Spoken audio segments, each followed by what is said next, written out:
Courtney, and you're watching Dante's Boxing Nation. Dante's Boxing Nation, what's going on, guys? You know, way before social media emerged, I remember when we used to get all of our boxing news straight from boxing magazines like this one right here, KO Magazine. This was your most reliable source of boxing information, news, and they were extremely impartial. This is when we had real pound-for-pound lists, not like the variety of lists you see today with old media. Those are just popularity lists, and oftentimes they're trying to limit the amount of black fighters on that list so it doesn't look like black American boxers are dominating the sport. This is the reason why a lot of them don't put Jermell Charlo on their list, the undisputed champion, and they didn't have Devin Haney on their list, on many of their lists, before he beat Lomachenko. A lot of them were trying to perpetuate Paulie Malignaggi's narrative that now it's the time of the European fighter and it's no longer the time of the black fighter. This is what Paulie said and what ultimately got him fired from Showtime. But going back to the original point I wanted to make, so I used to be subscribed to these magazines. I couldn't wait till they would show up in the mail. And I remember when this edition right here that I have on the screen, I remember when it showed up in my mailbox. I was talking about this fight a couple videos ago. I don't remember which one, but this was one of the biggest robberies of all time. And because there was no social media influence at the time, even KO Magazine, they highlighted the controversy by putting the story on their front page. As it reads, Whitaker shafted, outrage at the Alamo Dome. Those were the first words that I read when I looked at this magazine. Julio Cesar Chavez actually moved up in weight to challenge Pernell Whitaker for his welterweight title. And Pernell Whitaker, he put on one of the best performances of his entire career, completely dominating Julio Cesar Chavez. The fight, it ended in a majority draw. The public and the media, they would demand a rematch, but Julio Cesar Chavez, he would turn it down. Now, before this fight, they had Chavez pound for pound #1, the best fighter in the world. After this fight, they switched it and they put Pernell Whitaker at #1. To this day, no one has ever said, you know what? When I went back and watched that fight, actually, now I realize it could have went either way. Now I realize that actually Chavez, he could have won that fight. It was unanimous then, and it's still unanimous today. Nobody said, after rewatching this fight, there's no way you can call this fight a robbery. There were too many swing rounds that could have went either way. I had Julio Cesar Chavez winning this fight, or I had it a draw after rewatching it. Nobody said that when it comes to this fight. But by way of contrast, let's fast forward to present day and talk about this Haney versus Lomachenko fight. I want you guys to look at the image that I just put on the screen. Let me tell you something. This situation is getting worse and worse every day for you race fans. And if you thought you were crying before, oh, this is really about to bring the tears back. Because when you have a list like this of some of the most racist media members in the sport of boxing, some of the most biased, that for the most part are all saying the black guy won, Devin Haney, and there's no way this was a robbery. Or now that I rewatched the fight, it could have gone either way. This further proves the majority of fans saying that this was a robbery and the only person that could have won this fight is Lomachenko. They're basing this solely on race. Notice, no one on this list is black, except for, of course, Stephen A. Smith, but he's an exception because Stephen A. Smith has done more for white supremacy than Donald Trump has. Now let's name some of the people on this list. So you got Max Kellerman, ESPN. You got Mike Coppinger, ESPN. Dan Rafael, of course, who used to work with ESPN. You got Chris Algieri, Stephen A. Smith, the WBC president, Mauricio Suleiman, Julio Cesar Chavez Sr., George Kambosos, Fernando Vargas Jr., ESPN's Joe Tessitore, and Dan Cannabio, the guy that was doing the podcast with Chris Algieri when they were talking about how the fight wasn't a robbery and fans are just being way too emotional. You got Julio Cesar Chavez, who was covering the fight on a Spanish network. He actually said right before the decision was announced that he thought that Devin Haney won the fight. And Julio's colleague, who was the main commentator, he actually had Haney winning the fight 116-112. That's 8 rounds to 4. These are unofficial judges from Mexico.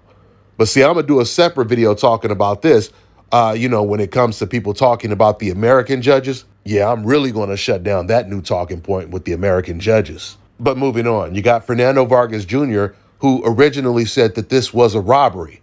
After he rewatched it, he said he realized there were a lot of swing rounds, like what everyone is saying, and he said now he could see the fight, it could have went either way. So with that being said, the main thing I want to really shine a light on is what Dan Rafael just said. What he said about this fight, what he said about Lomachenko, and what he said about the race fans in particular. Now remember, guys, Dan Rafael is the same reporter that said that Lomachenko would have damn near beat Floyd Mayweather after Lomachenko beat Guillermo Rigondeaux. He's the same reporter that refused to go out and cover Andre Ward's two fights he had in Oakland. This was leading up to the Kovalev fight when Andre Ward was considered pound for pound the best fighter in the world, and he was fighting on HBO. Well, this is when Dan Rafael was working with ESPN, where all expenses were paid. They would pay him to cover these fights as a reporter for ESPN. But because Dan Rafael has so much power at ESPN, he had the option. He could decide if he was going to cover this fight in particular or not. So he refuses to cover Andre Ward versus Sullivan Barrera. He refused to cover Andre Ward versus Alexander Brand, which were obviously two fights that were in the States. And Ward versus Barrera was a big success on HBO because it did over 1 million views and ratings. And that was almost with little promotion. And those were really good numbers back then. Matter of fact, I even traveled out there. I flew out to Oakland and I covered the fight, spending my own money, not having ESPN pay my expenses. So while Dan decides not to cover the Ward fight, he then flies all the way to the UK and he covers Golovkin versus Brook. But he decided not to fly to the UK and cover Errol Spence versus Kell Brook. I know because I traveled to the UK to cover that fight as well, and he wasn't there. And he also goes to LA to cover Golovkin versus Willie Monroe. To add insult to injury, after Dan Rafael refused to cover the Ward versus Alexander Brand fight, he then wrote an article after Andre Ward dominated him. Dan wrote an article and he called the Ward versus Brand fight the most boring fight of all time. Dan, he also blocked Guillermo Rigo from his Twitter account. This was around the time that Guillermo Rigo had beat Nonito Donaire. And it was mainly because Dan was trashing Guillermo Rigondeaux weekly on his Twitter. Once again, since he beat Nonito Donaire. So I'm just giving you guys a little bit of his credentials. Now that you know a little bit more about Dan Rafael, let me go ahead and play this clip of what he said about this fight in particular with Haney and Lomachenko. How did you think the fight went? How's your assessment of it? A very skilled one. Well, I certainly don't put quote marks around it because he did defend the title. He retained the title. He got a legitimate victory, in my opinion. I mean, I've said this before. I don't quite understand the craziness about the supposed controversy. I don't think it's controversial. I think that he won a very close fight. Now, I personally scored the fight a draw. I'm not the only one. I saw a number of people that had similar scores in terms of the overall score as well as the round by round. So to me, if you have a fight where unbiased people that don't have a dog in the fight that just scored it honestly, how they saw it and had it a draw, that seems reasonable to me. If you thought that Lomachenko won the fight in a close call, if you think that Haney won the fight in a close call, no problem. And here's the other thing about it.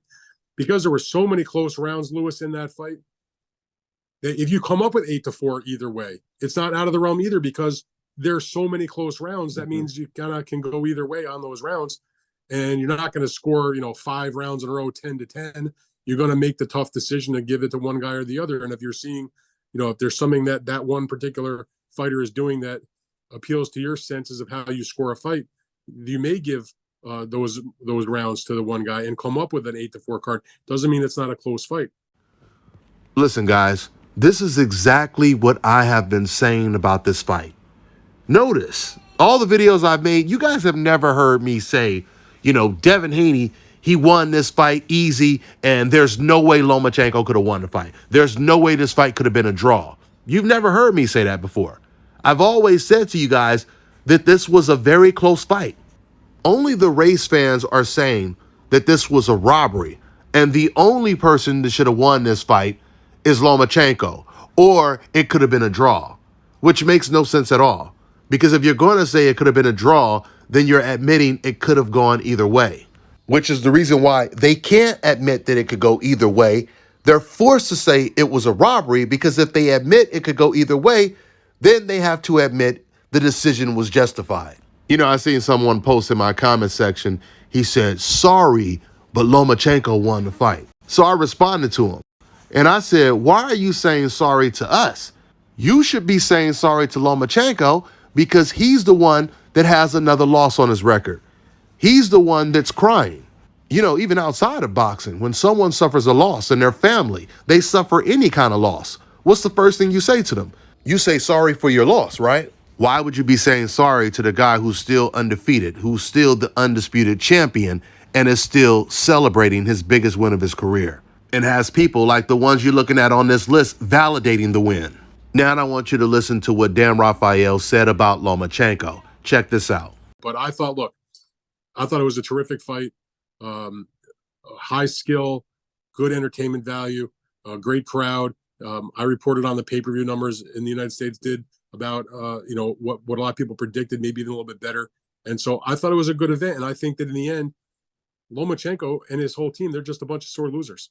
Yeah, absolutely. You know, it's an interesting sort of say. Do you feel like it's more of sort of a fan thing to say, and it's a more fanciful thing when they sort of have when they have close fights? It's always quick to say when you have a bias where someone say, "Oh, it's robbery, it's a robbery." Do you think it's sort of fans need to do better in a way where they say, this isn't a robbery, it's just a close fight, and you can have close 100%. fights that it can swing either way? Do you think that's sort of a problem with sort of fans? There's no doubt about it. I mean, there are different grades of close fights or what might be termed a robbery or that sort of thing.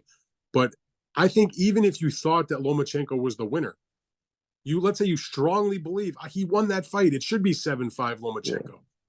You're entitled to that viewpoint. I don't even argue with it. Like I said, I scored it a draw. I changed one round. Either way, I have a winner. And I didn't care who won the fight specifically. I mean, I've been covered 1,000 fights. I have no dog in that hunt. Yeah. But the people that scored the fight and insist that Lomachenko was the winner 7-5, are you telling me you can't logically, intellectually, as a person that watches boxing, you can't see in a close fight like that there might be 1 or 2 rounds that you could easily change and have it come out a draw or for Haney? I find that to be disingenuous. So to me, all the chaos and the pandemonium from the Twitter sphere about this particular result is, I don't get it. I mean, this is not, I said to somebody who asked me about it after the fact, I said, listen, this is not in the top 500 controversial fights I've seen. It doesn't even rise to the level of something other than, well, it was a really close fight. It just so happened that Haney got all 3 cards. It's the Moretti card and scoring the 10th round. That's the big problem in my mind. But even if he's got that round right and gave it to Lomachenko, he has now a 7-5 card instead of an 8-4 card. And it doesn't, what he did not change the outcome because the other 2 judges had it 7-5 in favor of Haney. I've also been telling you guys, if you want to say Lomachenko won, knock yourself out. If that makes you feel better, go ahead and say it. But the problem you have is when it is a close fight, when there are a whole bunch of swing rounds, there's no way you can say it was a robbery. You can just say, hey, man, well, I'm going to stick with saying that I thought Loma won. And that's fine. You guys could say that all day, as long as that makes you feel better. But does it really make you feel better? Because it doesn't, right? Because you're still crying just like Lomachenko is. That's why, there's been a couple people who said to me, in the comment section, or at least they posted in my comment section saying, hey, Dante, that was a robbery and Lomachenko won the fight. I responded to 2 people who said that. And I said to them, it's okay that you feel Lomachenko won the fight, but why doesn't you feeling that way make Loma feel better about the situation? And they would never respond to me because the truth is, Loma, he doesn't care about all the people saying that he won the fight. He wanted the judges to say he won the fight. He wanted it to reflect on his resume, on his record, not just a bunch of race fans saying he won the fight. He needed just these 3 people that night to say he won the fight. And that's all. And Loma understands that. Now he has 3 losses on his record. And it hurts Loma and these race fans so much because they all know that those 3 losses will never be removed. Guys, because boxing is based on race, nationality, and pride. Whenever a fight is competitive that involves a black fighter and a non-black fighter, these race fans will always say it was a robbery. They will always say it was a robbery. All you have to do is look at the history of the sport. Andre Ward versus Sergey Kovalev. Mosley versus De La Hoya 2. Mayweather versus De La Hoya. Mayweather versus Castillo. Mayweather versus Maidana. And real quick, speaking of the Mayweather versus Castillo fight, right after that fight, it was Larry Merchant and Jim Lampley that started saying that they believe Castillo had won that fight. Well, HBO, they used to replay the fight like following week, I think like Tuesday or Sunday. And when they replayed the fight, then Jim Lampley gave us an update. And he said, you know what? It turns out maybe we were wrong because we actually talked to the reporters that were ringside, that were watching the fight, and 8 out of the 4 reporters that were covering the fight, they actually had Mayweather beating Castillo. This is what Jim Lampley said. And remember, guys, this was before social media. So my point is, once again, whenever there is a fight with a black fighter and a fighter that is not black, and it's just competitive, these type of fans that we're talking about in particular, they will always say it was a robbery because it's really based on race. It really has nothing to do with what logically makes sense, and that was the point that Dan Rafael was making. It is completely disingenuous to imply that this fight was a draw or could have been a draw, but there's no way the black guy could have won. We know what time it is when they say this. It's not based on reality. Some fans in my comment section saying, hey, Dante, so are you saying that if I think Lomachenko won the fight, I'm a racist? No, you're not a racist if you say Lomachenko won the fight. If you have never in your entire life said that a black guy was robbed when it was a close fight, that a lot of people felt the black fighter won, like maybe Lara versus Canelo. If you've never in your life said the black guy was robbed when he was fighting against a non-black fighter and he lost, but you say it when it comes to Lomachenko. If you have never in your life went on the internet and congratulated or praised or defended a black fighter when it was warranted, but you've done all of these things for fighters that are not black, you are a racist. When you use these code word terms like race baiting or playing the race card towards black people that address racism, but you never use those terms when someone who's not black is accusing a black person of being racist, you are the exact definition of a racist. Moving on. Now, this is the last clip I'm going to play for you guys. This is with Chris Algieri. Check this out.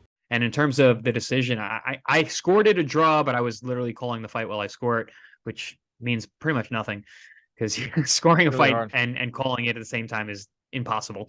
So I need to go back. I'm going to watch it round by round, score it properly, and go from there. But everyone who's freaking out about this being some type of robbery, the fight was too close. You can't. How mad are you going to get? You're getting emotional. Yeah. Feelings are not how fights are scored. So you might have felt like Loma won. Even in the ring, I felt like Loma won, but I looked at my scorecard. It was a draw. I have a feeling when I go back and score it, I'm going to score it, and I'm going to see Haiti winning. Really? So I think so. You got to look at those body shots. They were consistent. They were hard. And a lot of the punches that Lomachenko was landing, they were pot shots. Like, Haiti's head got popped way up in the air, but they weren't really hard, damaging shots. And that, once again, is coming from another guy that was rooting for Lomachenko. These are all people that were rooting for Lomachenko that are saying that he either lost this fight, the decision was justified, or it could have went either way. Once again, we have never had a fight where this many people were saying it could have went either way or it was justified, and it was considered a robbery. When it's a robbery, it's supposed to be unanimous or very close to it. The only reason this fake outrage is so amplified is because of the existence of social media.